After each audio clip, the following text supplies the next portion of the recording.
We're now learning in Fulton County, Georgia, an evidentiary hearing will take place in deciding the status of African-American DA Fonnie Willis as well as others in moving forward with the Georgia election interference case. Fulton County Superior Court Judge Scott McAfee said, "I think it's clear that disqualification can occur if evidence is produced demonstrating an actual conflict or the appearance of one." And that's the latest. I'm Mike Moore from your 24/7 news source, the Black Information Network and BINnews.com. Did you know Discover wants everyone to feel special? That's why with your Discover card, you have access to 24/7 customer service, as well as $0 fraud liability, which means you're never held responsible for unauthorized purchases. Learn more at discover.com/credit card. Limitations apply. This is the KBLA Sports Minute with Ray Richardson. The Clippers could have moved into the top spot in the Western Conference with a win over Minnesota last night. They didn't come close. The Clippers lost by 21 in Crypto.com. Minnesota shot 54% and had 33 assists. The Lakers are back in action tonight against Detroit. 7:30 tip-off at Crypto. Women's college basketball fans around the country now know that Juju Watkins is a legitimate star. In a nationally televised game on ESPN last night, the Compton freshman dropped 32 points against Arizona. USC wins by 17. 4 straight for the Trojans. Watkins has had 30 or more points in 9 games. She's 1 game shy of the single-season record set by USC legend Cheryl Miller in 1984-85. No debates, no speculation, just the info you need. That's your KBLA Sports Minute. I'm Ray Richardson. More news, opinions, and conversation when we come forward on KBLA Talk 1580. Climate is king. At KBLA Talk 1580, we believe that caring for the community means caring about the climate. You might have heard that we announced a pretty bold 12-month, $2 million campaign to do 4 things. Increase climate literacy, turn up the volume on communities of color in the climate conversation, connect everyday people with the resources they need to survive and thrive, and highlight frontline climate justice crusaders of color throughout this year. KBLA Talk 1580 will be bringing you insightful interviews on all of our shows to help raise your climate IQ.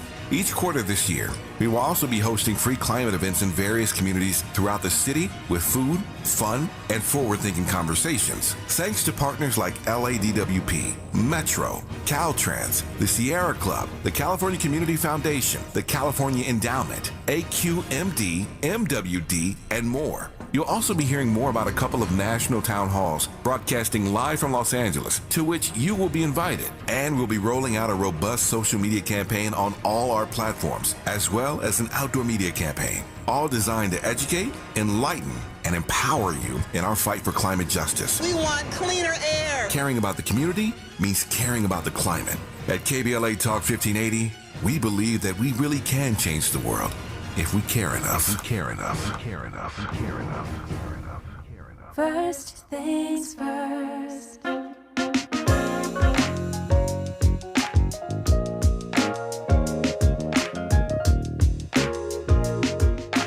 First things first, it's the DU General, Money B. I'ma put you up on the schedule, 6 to 9, 8 weekdays, not 2 and 7. Let's go. We got a lot to talk about, so much to pedal through. Unapologetically progressive. Tune to KBLA 1580 to get the mess. We're your ancestors' favorite radio station. First black on talk radio, left side of the nation. Me and Dominique DiPrima go way back. Tag Smiley making sure the station stays black. Discussing all the issues in our community. We're hosted black and brown and others find unity. So let's talk about it. Maybe we can improve it. Digital underground, always down with the movement. So we tune in. The first things first with the queen of Black Talk Radio, Dominique DiPrima. Go sis. First things first.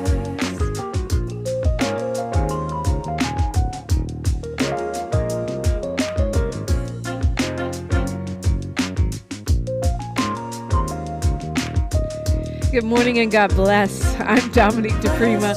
This show is First Things First. My first thing today and every day, giving thanks, giving praises, asking for blessings from God, asking for the blessings of the ancestors and the elders, and getting it going. Good morning. Thank you for doing what the show name says, which is making this your first spot, your first stop of the day.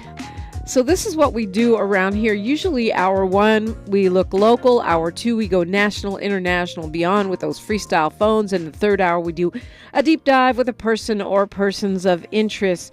And as you know, everything's topsy-turvy because it's election season, but we're kind of on point. We're doing local.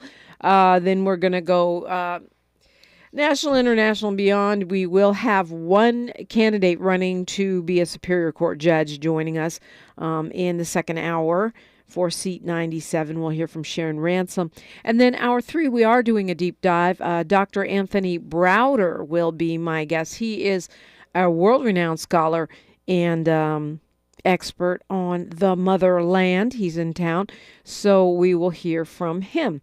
And it's going to be on. Now, I want to highlight that next Monday at the second hour, we will be taking all comers once again. Everybody, any candidate can call in and get their 5 minutes of fame before the election. Many of you will be, will be booked for your own hour, half hour, whatever it is. But we really want to give, folks in the races that we're not covering the opportunity to be on this platform. All of those are gathered for you at KBLA1580.com. So you could tap in, listen. They're sorted by the different races. So if you want to just listen to seat 97 judges, they're all together. If you just want to listen to Senate District 35, you can do that. And that is why we call ourselves your election information station. Being joined by a partner in politics this morning. She's a producer. She says she's got a passion for utilizing sense memory to transform environments that spark cross-cultural connection and foster continued conversation. She's originally from Oakland, and she works to preserve the rich tradition of the Black arts movement, bringing socio-political dialogue to her work. She was creative director and one of the founders of something called Sister Circle, Black Women in Tech, which is an international solidarity organization focused on providing safe spaces and professional development for Black women in technology. She's an artist and a maker by nature, and she's passionate about the art of fabrication, utilizing multiple techniques to create pieces centered around the transformation of materials and environmental sustainability. She's produced events for people like Airbnb, well, companies. I guess they're not people.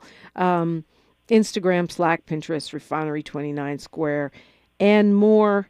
And she is also my beloved bonus daughter, Isa Cespedes. Good morning. Good morning, Dominique. Welcome. Thank you. Pleasure to be here this morning. Aren't you glad I only call you every once in a while to make you wake up and get on the show with me? Brings me back to my old baker days, so it's all good. Yeah, I think you're talking about when you used to literally bake bread, like yes, when yeah. I literally used to bake bread. Yes, when I literally used to bake bread and other French pastries. Yes, a profession for the young, for sure. Well, I'd be baking radio shows, and somehow the Most High has given me the opportunity to continue, even though I'm no longer technically young. Anyway, but look, we started this conversation because of all the brouhaha around this downtown building, and it's called Oceanwide Plaza. It's downtown LA. It's covered with graffiti art. Mm-hmm. This has become there's been a lot of pearl clutching here in LA about this building, and it is these Chinese developers who bought this building, and then I guess it's been vacant since 2019. It was $1 billion development. They ran out of money for the project. It was supposed to be condos and a luxury shopping mall, and now it's covered with graffiti, which has been routinely called vandalism. I myself haven't had a chance to talk about this, but I've been thinking about it a lot. So tell me how this came to your attention, and how would you describe it? Well, I think one of the things that's, missing in my absolutely verbose, antiquated bio is my love of graffiti and street art in general, and how deep that goes and how much that has actually influenced me as an artist. And I think influences many and the majority of contemporary artists coming out of the United States. And for sure, any sort of designer or typographer who works with lettering. I view much of graffiti as a version of our modern hieroglyphs extended into the world. And part of what drew my attention to this was actually seeing it through the art world and seeing all of the praise and excitement that was coming out of people seeing this building and seeing what these writers, as we like to call them, as folks call themselves, that was really drawing attention to downtown LA and was drawing attention to this building. Ironically, it sits in the heart of what's called the Downtown Artist District. And having lived in LA at one point in time and lived in LA before the major gentrification efforts of downtown LA, or revitalization, depending on which seat you sit in, part of the selling point for downtown LA and the selling point for bringing these condos and what makes the artist district is actually the legacy and history of street art and graffiti art that exists there. And so although this is not technically a legal art piece, I do find it very ironic that the clutching of pearls has suddenly come at this, what I view as a spontaneous art installation that has also happened to highlight a lot of the issues in Los Angeles politics in terms of why did this building sit vacant for so many years? Yeah, there's so many different issues there, Isa. I think when I had heard all the brouhaha, and I'm looking at the building as I'm driving by. I'm not, looking at it on Instagram. I'm just looking at it as I'm driving by. And then I finally saw the photos of it, and I was like, wow, this is actually pretty beautiful. Now, I will say, coming from the Bay Area, as you do and I do, coming to LA, there's a different orientation around graffiti, spray can art, or street art, what different people call it. Here, it's much more affiliated with gangs and just tagging, and in people's minds, at least, if not in the minds of artists. I mean, because there is legit gang spray can tagging going on that, that is marking territories and crossing out people's names, and this other culture that's affiliated with it. I don't think Angelenos really most Angelenos really focus on spray can art or graffiti as legit art the way they might do in the Bay Area or on the East Coast. Yeah, I would certainly agree. And it's actually interesting that you'd bring up the association with gang tags or, sets sort of making their mark. Even that particular style of writing or tagging actually has, over time, has influenced much of popular culture and typography. And you can see it, that same style gets duplicated for advertisement. Yeah, right? And no so doubt. It's very interesting that that's part of the LA aesthetic. I mean, and that gets exported out to the rest of the world. And so it's just done perhaps by people, oftentimes there are a lot of people that used to be considered vandals or illegal artists or may have been gang members at one point in time who actually ended up going to art school at some point in time or found their ways into getting jobs doing that kind of work professionally. So it's pretty reductive for folks to look at this building and then immediately think that this is all just gang art, particularly because the style of art that is of writing that are on these buildings are actually not the style of gang writing at all. Yeah, I mean, it's visually, yeah. It's very different. And so what we're seeing right now is actually was mainly inspired by something that just happened in Miami in December as part of Art Basel, which is a huge art convention festival, a space that party that gets created in Miami where artists internationally from all over the world come to discuss contemporary art and all that stuff and have a good time. And there was actually artists, there was a building that was set to be demolished at the hospital that folks got together. And I'm not exactly sure if the city of Miami sanctioned it, but they sure are not as up in arms about it. But you can find this building online. It was a hospital, and graffiti artists from everywhere internationally covered multiple floors of this building. And, thankfully they were able to do it safely and paint during the day and organize it. And it has drawn major attention to the city of Miami. It has brought attention to Art Basel. They did it in the area of Wynwood, which arguably could be similar to downtown LA in terms of a place that was considered sort of on the edges, or what they were trying to turn this sort of industrial grime into a mix of luxury and proximity to outsider art, and it's done really well. And so what I have my understanding from some of the artists in LA, some of the writers in LA, was that they drew inspiration from what happened in Miami. And when it was apparent that this building had been vacant for a very long time, for multiple years, and was not being properly secured, and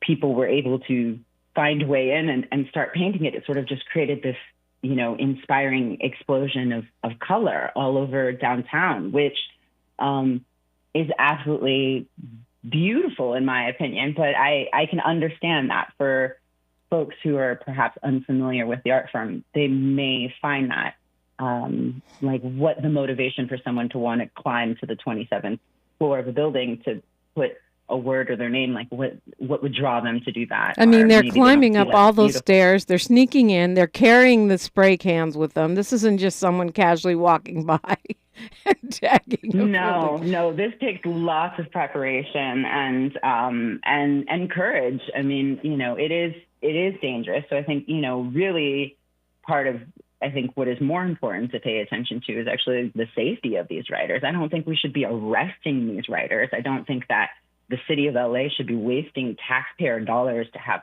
police sit outside of a building that hasn't been in use. And particularly, to me, the real crime is the building sitting empty in a city that is dealing with a major homelessness crisis in an area blocks away from major homeless encampment. I mean, honestly, that was the part I didn't get. Why are we over here complaining about the artwork here when there's literally hundreds of apartments that could be completed, sitting vacant while people are unhoused? That to me is the scandal. The scandal doesn't have anything to do with the graffiti, or not much to do with the graffiti. I guess the controversy from the city perspective is why the development company doesn't have security. The security company says they've stopped getting paid. You're right. LAPD has already arrested 4 artists, and they could be looking at some pretty serious charges. There's some downtown association that has put out a statement saying, that they condemn this as blight. Yeah, I guess they're looking at jail time, man fines. To me, it's just mind-boggling.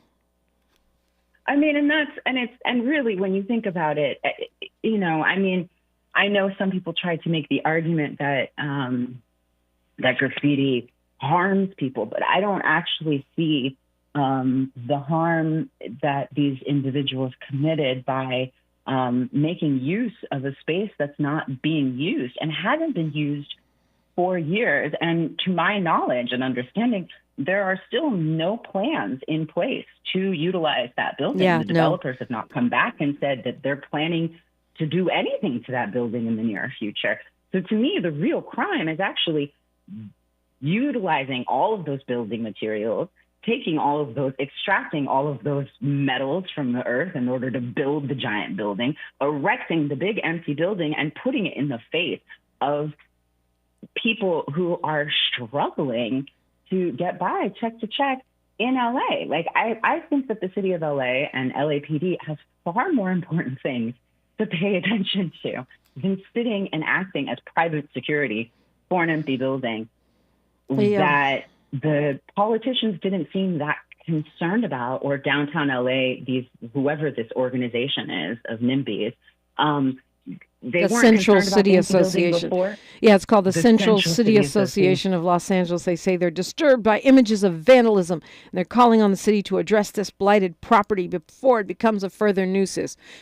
Or you could make it into a museum where unhoused people get to live. I'm just saying, we're continuing. Or at least, go ahead. Yes, or at least let the project. I mean, to me, I've also heard conversations about putting pressure on these people, on this company, to clean up the building in a set amount of time. That also seems like a waste of resources. It doesn't sound like the company is going to do it. If the city does it in place of the company, that's more taxpayer dollars being spent to clean this thing up. And that whole trope about graffiti equaling blight is, that was started by Giuliani in the 90s in New York, and this idea of broken windows and that graffiti automatically means blight. But if you go down to Melrose Avenue, those alleys down on Melrose that have been stewarded by CBS crew are part of what makes Melrose cool. Yeah. And those are Hold that thought, sanctioned Issa. walls, and that's what draws people there. Yeah, that's a great point. We'll continue this conversation about some local items and wanted to get an artist's view on this huge actually it's a complex of buildings, but the one main building that is really quite something to see. It's KBLA Talk 1580. She's reclaiming her time on KBLA Talk 1580. More First Things First with Dominique DiPrima when we come forward. At KBLA Talk 1580, we do Black history every single day. In fact, as the only Black talk radio station west of the Mississippi, we are Black history. Our annual Black History Month luncheon is fast approaching, and we want to be sure to give you ample time to get your company, organization, church, or group to join us at this year's celebration on the last day of the month, Thursday, February 29th at noon. Last year, we honored iconic local Black media personalities, including Pat Harvey, Jim Hill, Mark Brown, Beverly White, Sandy Banks, and Pat Prescott, and raised $20,000 in scholarships. This year, we're honoring Black Hollywood creatives who have used their artistic genius as climate justice champions. At this year's luncheon, we will be showcasing and sharing their inspiring work on our big screen. Plus, a scrumptious meal, live music, great company, and lots of fun with your favorite KBLA Talk 1580 hosts. So contact us today at info@smileyAudiomedia.com or call 323-290-4690. That's info@smileyAudiomedia.com or call 323-290-4690. We hope to see you Thursday, February 29th as we close out Black History Month. At KBLA Talk 1580, we've got your Black. Can I get a weight reading on the cat in exam 3? Zuri needs a new vet tech after their current one literally moved to a farm. But finding an ideal replacement takes some training. This is like herding cats. Indeed can help them hire great people fast. I need Indeed. Indeed you do. Schedule virtual interviews and talk to candidates right from your employer dashboard. Visit Indeed.com/credit and get $75 towards your first sponsored job. Terms and conditions apply. If you love to travel, Capital One has a rewards credit card that's perfect for you. With Venture X, earn unlimited double miles on everything you buy and turn everyday purchases into extraordinary trips. Plus, receive premium travel benefits like access to over 1,300 airport lounges where you just check in and chill out. Open up a world of possibilities with Capital One. What's in your wallet? Terms apply. Lounge access is subject to change. See CapitalOne.com for details. Your ancestors' favorite radio station, and your favorite morning show host. Let's get back to Dominique DiPrima right now. Oh, right now I'm talking with Isa Cespedes. She is an artist, a maker, and a producer, among other things.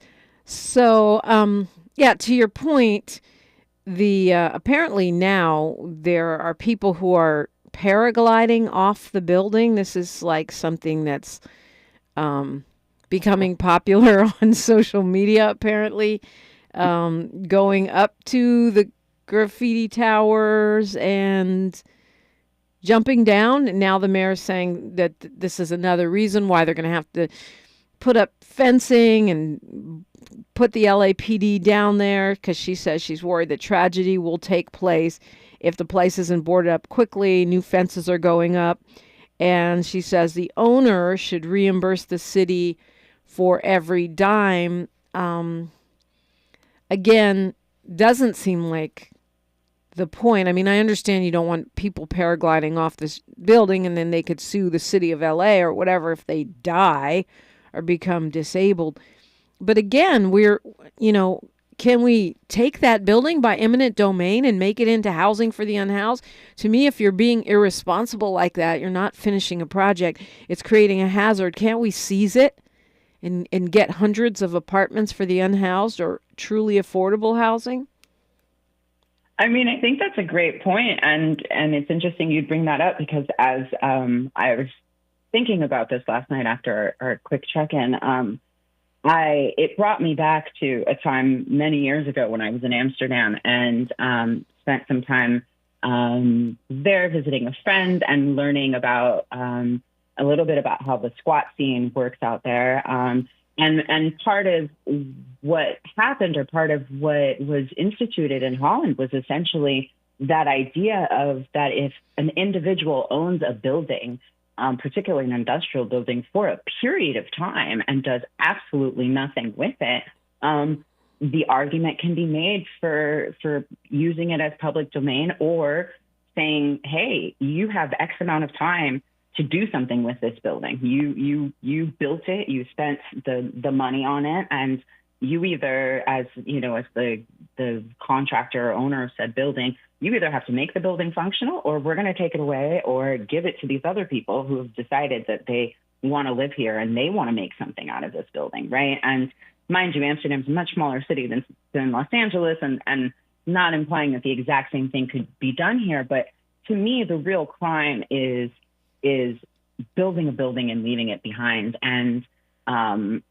nobody seemed to notice any of it or seemed to care until these graffiti artists came and actually reminded those individuals living in downtown about where they're at. I mean, they moved to downtown LA. Like, that is the home of much street art, and the majority of those legal murals that they love so much were actually commissioned by graffiti artists, and were commissioned by graffiti artists who have made transitions into being considered legitimate artists, like Shepard Fairey or JR, or individuals who have created a more palatable sheen for themselves over time. So it's I mean, downtown LA just had the Basquiat exhibit not too long ago, who's one of the most prolific Black modern painters, who was a graffiti artist. And across the street was a Keith Haring exhibit at the Broad, who was also a graffiti artist, whose paintings, both of whom paintings sell now for millions of dollars. I understand the city's concern about not wanting people paragliding off of the building and causing harm, or I wouldn't want to see someone fall from a building doing something of that nature. But, I go back to, how do we spend the city's money appropriately? And I do think that perhaps there is a way to meet in the middle here, particularly because if these developers, to my understanding about these developers, they left the building because they ran out of money. Yep. These developers have also done the same thing in other cities like San Francisco, And if they don't have any money, how are they going to come up with the money to clean all of that graffiti? Because that's a very expensive project. Yeah. We've got news, traffic, and sports right here. Then we'll continue this conversation. You're invited in 800-920-1580. We are unapologetically progressive. KBLA Talk 1580. More of First Things First with Dominique DiPrima when we come forward. I'm Mike Moore. Here's the latest from the Black Information Network. In New York City, the latest developments in the Jam Master Jay murder case include court testimony from a former roommate of accused killer Carl Jordan. The Daily News reports that Cherubin Bastian testified that Jordan bragged that he wanted to kill Jam Master Jay again. The incident allegedly happened 2 years after the murder of the African-American rapper, whose real name is Jason Mizell. Bastian said similar conversations came up twice during the 9 months that he rented a room from Jordan's father's home. A nor'easter is expected to clobber parts of the New England coast with heavy snow and the risk of flooding in parts of Pennsylvania and southern New York today. Winter storm advisories and warnings are also in effect for northern Arkansas and parts of Missouri and Kentucky. And that's the latest. I'm Mike Moore from your 24/7 news source, the Black Information Network and BINnews.com. Did you know Discover wants everyone to feel special? That's why with your Discover card, you have access to 24/7 customer service, as well as $0 fraud liability, which means you're never held responsible for unauthorized purchases. Learn more at discover.com/credit card. Limitations apply. This is the KBLA Sports Minute with Ray Richardson. The Clippers could have moved into the top spot in the Western Conference with a win over Minnesota last night. They didn't come close. The Clippers lost by 21 in Crypto.com. Minnesota shot 54% and had 33 assists. The Lakers are back in action tonight against Detroit. 7:30 tip-off at Crypto. Women's college basketball fans around the country now know that Juju Watkins is a legitimate star. In a nationally televised game on ESPN last night, the Compton freshman dropped 32 points against Arizona. USC wins by 17. 4 straight for the Trojans. Watkins has had 30 or more points in 9 games. She's 1 game shy of the single-season record set by USC legend Cheryl Miller in 1984-85. No debates, no speculation, just the info you need. That's your KBLA Sports Minute. I'm Ray Richardson. More news, opinions, and conversation when we come forward on KBLA Talk 1580. We all agree that America has a very serious problem.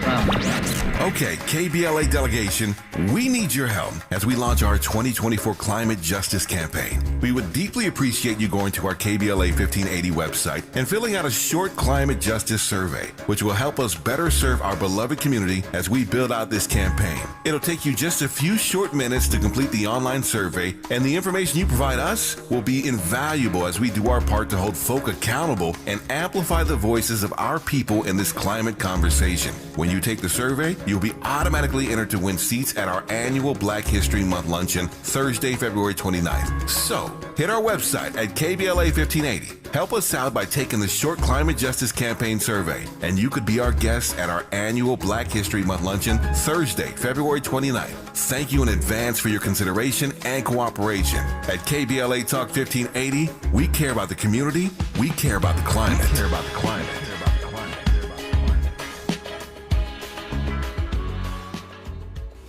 I'm Dr. Nicordelai Corte with the KBLA Talk 1580 editorial. In a public opinion survey commissioned by KBLA Talk 1580 and conducted by Viteris, the black voters surveyed were highly enthusiastic about the March 2024 primary. The race for Los Angeles District Attorney is being hotly contested. Incumbent DA George Gascon's efforts to implement progressive criminal justice reforms have generated pushback from within his own office, the broader law enforcement community, and some in the general public. He was the subject of at least 2 failed attempts to qualify recalls. The concerns about crime are reflected in the polling results of black voters. Nearly 1 in 4 have been victims of violent crime or have someone close to them who has been a victim. 1 in 5 black voters have personally been victims of property crime in the last 2 years. A majority of respondents feel less safe than they did a year or 2 ago, but they reject the notion that criminal justice reform has gone too far. This year, black voters will be looking for candidates who speak to the complexity of the issues as opposed to a one-size-fits-all approach. Nearly half of black voters have an unfavorable view of DA Gascon, but his challengers are largely unknown. Nearly half of the black voters are also undecided, which means there's a clear opportunity for candidates to connect with black voters. Our poll makes 3 things abundantly clear. Black voters matter. Black voters are closely following this race, and the candidates for DA have a lot of work to do. KBLA Talk 1580 is committed to the mobilization and use of the franchise to empower our audience to identify and pursue their interests in advancing equity, inclusive representation, and multiracial solidarity. For KBLA Talk 1580, I'm Dr. Nicordelai Corte. We welcome your feedback. It's time to represent your community in the 2024 presidential primary election. When you vote, you get to decide what is best for you, your neighborhood, and your family. Use your power. Make a plan to vote today. Visit plan.lavote.gov. That's plan.lavote.gov to get everything you need to vote in the March 5th presidential primary election. Brought to you by the Los Angeles County Registrar. Your floors can go from clean to dirty fast. From juice spills, whoops, to muddy paw prints, to little sticky finger marks. Good thing your Swiffer WetJet works fast too. Swiffer WetJet easily cleans everyday messes as quick as they happen. The next mess is right around the corner. So grab your Swiffer WetJet and just spray, push, all clean. Thanks for waking up with Dominique DiPrima on KBLA Talk 1580. I do appreciate you. We're talking right now with Isa Cespedes, and she's an artist, a maker, a designer, and more, and just a really interesting conversation about these properties. It's actually 3 towers in downtown Los Angeles, right across from the Crypto.com, aka Staples Center, right by the Convention Center. The developer, Oceanwide Plaza's Callison RTKL, and apparently they say that they've spent $1.1 billion, and they need another 1.2 to finish it, which probably means more like $2 billion. But from what I'm seeing, reading about it, there's close to 164 condos, 184 rooms hotel, and 500 apartments. So that's close to 1,000 units in these 3 towers, right? They're not finished, but it seems to me that that's a lot of housing stock that we could use here in the city of Los Angeles. And I think about individual homeowners. Like if you're a mom and pop apartment building owner and you're not up to code, how quickly this city would shut you down. Or if you're just a regular resident, right, homeowner, and you don't respond to code violations and fix them up. They're not just going to let you slide for 5 years and leave your unfinished building just out there, for whatever to happen to it. That's not what happens. So why do we give corporations such a wide berth when individuals, are held actually responsible and accountable? It doesn't make any sense.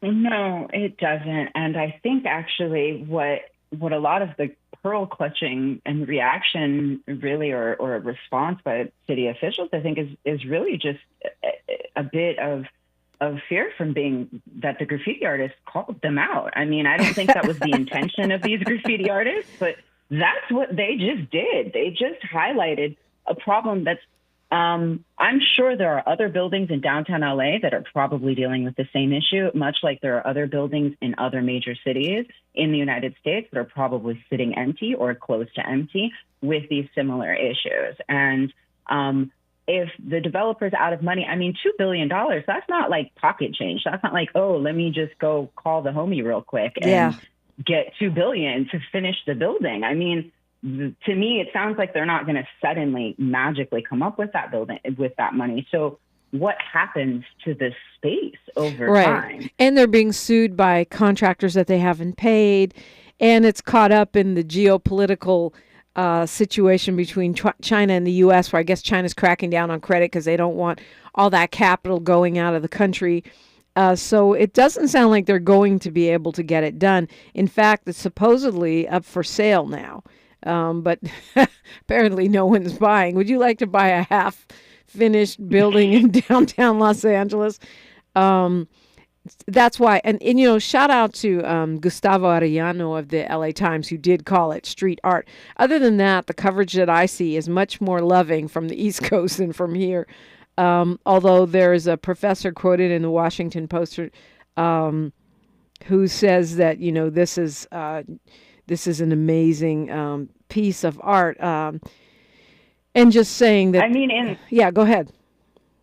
Oh, I was just going to say that in the art world, outside of this sort of in smaller conversation within LA, this is being called, a historical event. This is one of the most historical graffiti public-facing installations that has ever happened. And if LA city officials were actually thinking a little bit with a little bit more clarity or a little bit more leniency towards the artistic nature of this, they would actually be able to recognize that this is some of the best publicity LA artistically and the arts district could have asked for.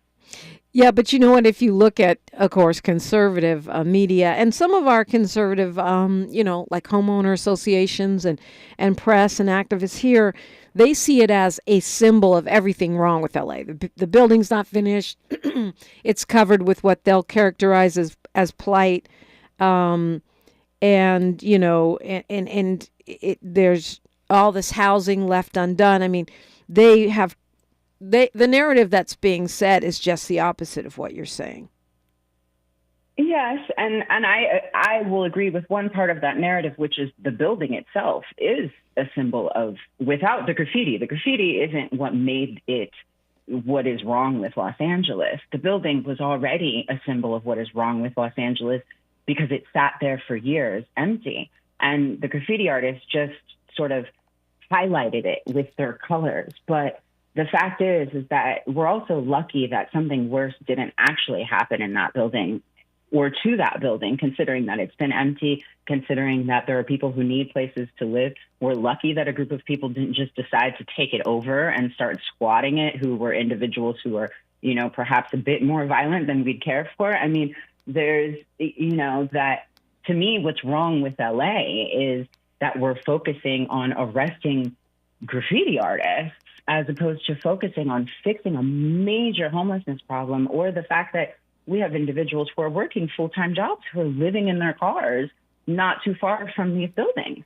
That, to me, is the real symbol of what's wrong with Los Angeles. And the folks who look at it and go, okay, the graffiti is what let me know that something happened, but you weren't aware of this beforehand, is rather short-sighted, and to me also just adds to the sort of undercurrents of racism and classism, because the fact is the majority of graffiti artists and writers are folks of color, are people living on the margins, are people who maybe have a lot of artistic talent but didn't have the support or network or funds to channel that into a different form of art making.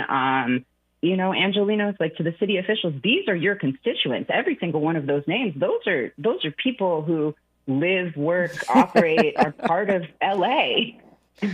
So it's a Pitzer College professor, Susan Phillips, quoted here in the Washington Post. She's the author of a book called The City Beneath, A Century of Los Angeles Graffiti. And she says this is perhaps the most legendary roll call in the history of Los Angeles. I would agree. I haven't seen her quoted anywhere in our local papers, I would point out. And then, there's a, contrary to what I just said, also quoted here in the Post, is this guy named Roger Gassman, who I guess is a curator and graffiti historian. And he says that there's been a boom in street art for the past few years that harkens back to the 1990s. And that, his take is that building shows that actually the graffiti art movement, the street art movement, is more vibrant than ever. I would agree with that. Part of what we're also looking at is that these come, art like graffiti comes out of the movement of hip hop, which comes out of individuals, trying to compost oppression into something more beautiful. and to take the limited resources that they have, or take what the bits that they have in front of them and turn it into something amazing to try to make their lives feel more enriched. But it's also it is vandalism, and that to a degree is part of the point of kind of highlighting this energy or rage or the disheartening nature of the climate that we're living in these days. I mean, times are rough and hard, and people are trying to figure out how to navigate these incredibly pressurized times that we're living in. And this is a form of expression. This is, and that's part of it. And I would certainly agree that street art or graffiti is having a bit of a renaissance right now, for sure. I think I sent you an article this morning about how there's a new poll out that people think that California is going to hell in a handbasket. That California is, is just a whole mess. And they think that it's not a good place to live. It's going downhill. It's not a good place to raise children. I put it in this context because I think talking about this building and how it's become a symbol, what one person sees as blight, what another person sees as art. And when I saw this polling about California and our supposed, it's in the LA Times, the Golden State loses luster as half of Americans say California is in decline. But most of those people are not people who live here. So how y'all know? Like, what are you even talking about? Fine, stay where you are. We good. Anyway, yeah. So I maybe we'll touch on that a little bit. You live in Cali. I live in Cali. Actually, I think almost everybody lives in Los Angeles, even if they're if their whole brand is like, I'm from Kentucky, but I have a mansion in the Hollywood Hills. It's KBLA Talk 1580. KBLA Talk 1580 is an intervention. When we come forward, includes you. KBLA Talk 1580, turning pain into power. KBLA Talk 1580 is the exclusive media sponsor of this light of ours, activist photographers of the Civil Rights Movement. A dynamic new exhibition on view now at the Skirball Cultural Center in Los Angeles. This light of ours showcases more than 150 photos taken by movement insiders from diverse backgrounds that reveal the vital work undertaken by a broad coalition of organizers and everyday people whose collective action changed America. This light of ours is one of 3 temporary exhibitions currently on view at the Skirball, which together explore issues related to civil rights, immigration, and pluralism. Tickets and more information for all 3 exhibitions are available at skirball.org. That's skirball.org. SKIRBALL.org.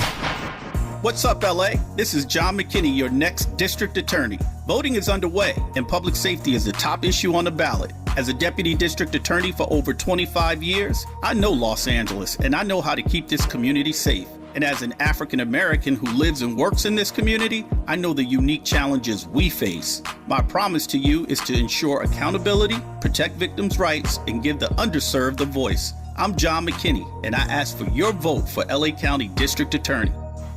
It's game day at Jim's house, and the spread is impressive. Mike's already done some damage with the hot wings, and now he's dropping back and going deep for another slice of pizza. I sure hope he brought the Pepto. Mike knows the Pepto-Bismol provides fast 5-symptom relief from unexpected stomach upsets. He's no rookie. The way he's throwing back those nachos, he's the GOAT.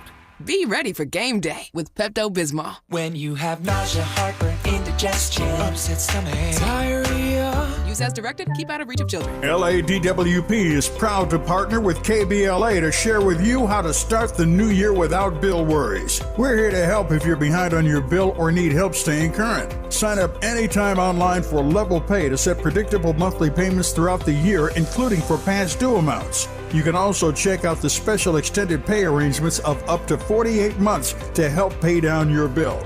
If you're a senior or income qualified, you may be eligible for Easy Save to receive discounts and also qualify for free and discounted energy and water saving devices. You can get up to $15,000 for past due water and or sewer bills and up to $3,000 for electric bills. But you gotta act fast. Funding is limited. You can reduce your past due bills and kick off the year right, because here at LADWP, we're here to help. Visit ladwp.com/cares today and find out more.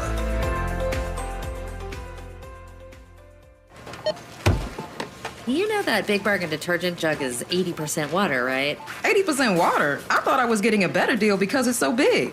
If you want a better clean, Tide Pods are only 12% water. The rest is pure, concentrated cleaning ingredients. Ooh, pass me the intercom thingy.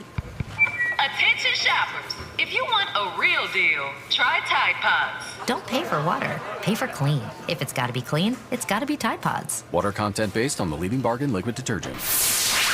We're not for everybody, but we're for everybody. You're listening to KBLA Talk 1580. Okay, well, you know what? Before we pivot here a little bit, I just wanted to address this thing because it's like the story about the persons who are blind trying to describe what an elephant looks like, right? that old fable when talking about California. But before we pivot to that, I just want to give you the opportunity to say whatever you didn't say yet about that, because I think you've got a really important and unique, perspective as an artist, as a millennial, as an activist, and as a person who actually spent a lot of time in both the Bay Area and San Francisco living about this piece. So I just wanted to make sure you, had a moment to say, to land and say whatever it was that you really wanted to say. And I want to put it in context. Your step-grandfather or your bonus grandfather is in the Pan-African Film Festival this weekend. There's a documentary called Fight, Sing, Fight, Sing. Mixed reviews from this daughter of Amiri Baraka, although definitely worth seeing. And he's the father of the Black Arts movement, so I think it's so funny that it's somehow passed on through the bonus granddaughter, and that you would be speaking out for the Black arts and BIPOC arts movement. I'm sure it's making him smile from the other side, from the land of the ancestors. Oh, well, thank you for that, Dominique. And I think that is a rich legacy around, at the heart of it, at looking at our artistic traditions and setting value to that and really glorifying the beauty of what is the multitude and multifaceted nature of the Black experience. And graffiti is part of it because, graffiti is an extension of writing on walls and drawing pictures on walls, which is something that is super ancient, that dates back, millennia, right? And that transformation to its modern incarnation using spray cans and what have you, I understand that people don't. Not everybody finds it all beautiful. I don't think every single tag, every single piece, because I'm not even going to call those tags.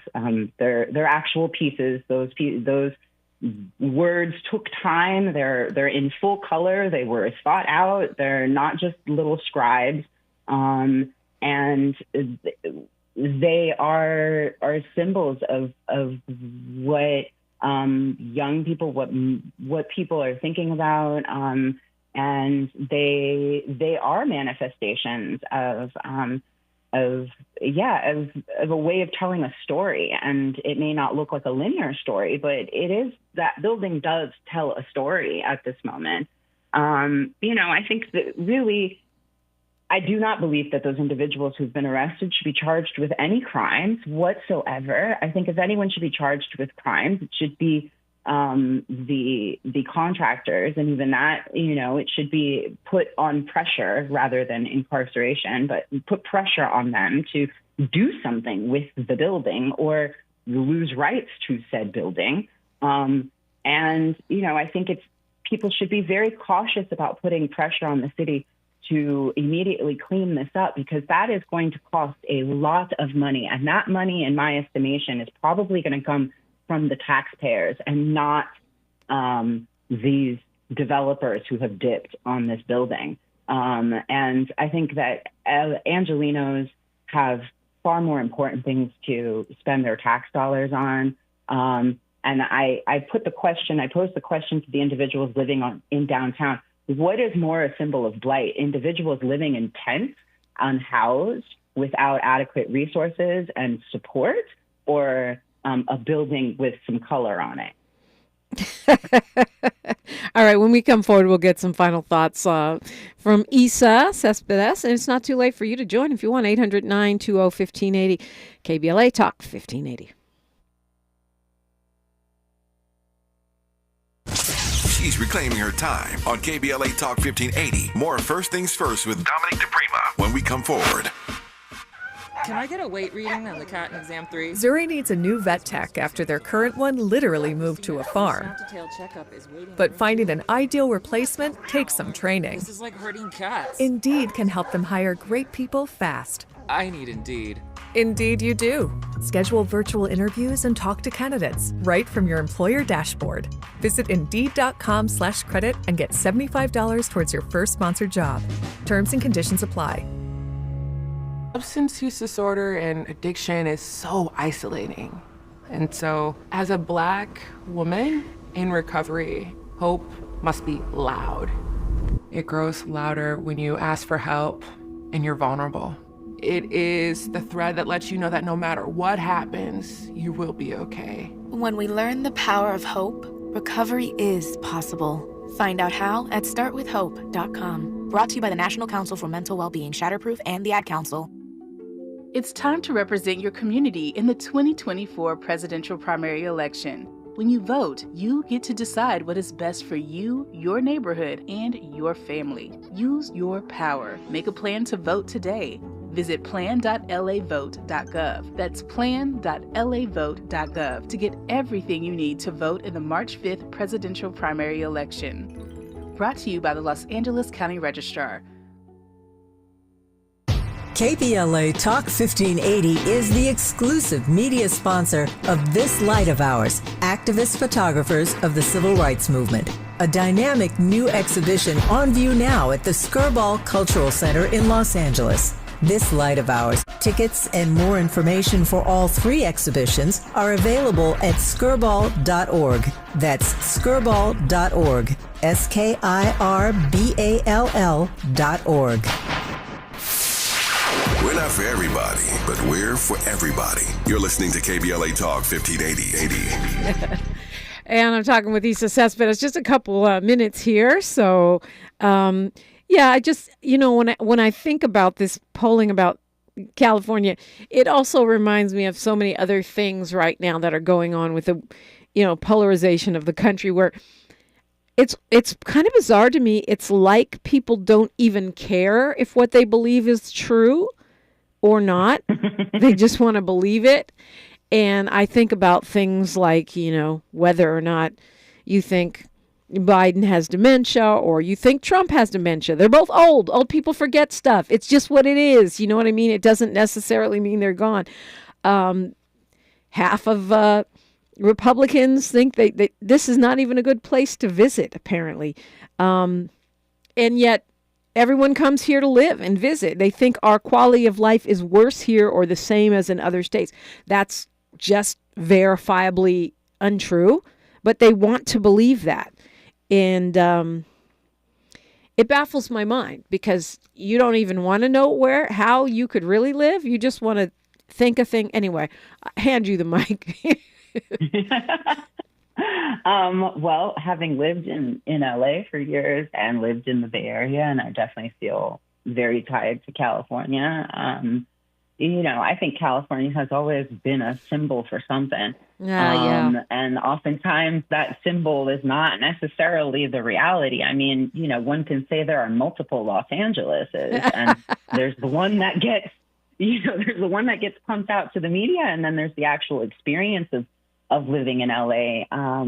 And, we are living in a time of sound bites and short attention spans and individuals who want somebody else to digest their thoughts for them and just kind of spoon feed them information. And I think it's really sad because I just see California as a symbol of, it's really just an example of what's happening across the country. I mean, I personally would say that living in Tennessee is not a safe place for me to go as an individual, given given the fact that I'm Black, et cetera, all of these things, right?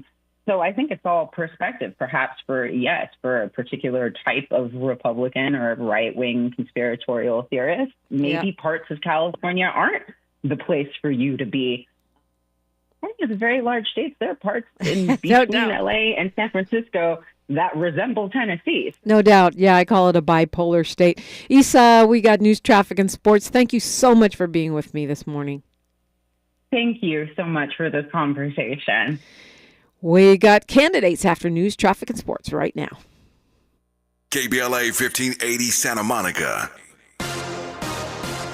I'm Mike Moore. Here's the latest from the Black Information Network. In New York City, the latest developments in the Jam Master Jay murder case include court testimony from a former roommate of accused killer Carl Jordan.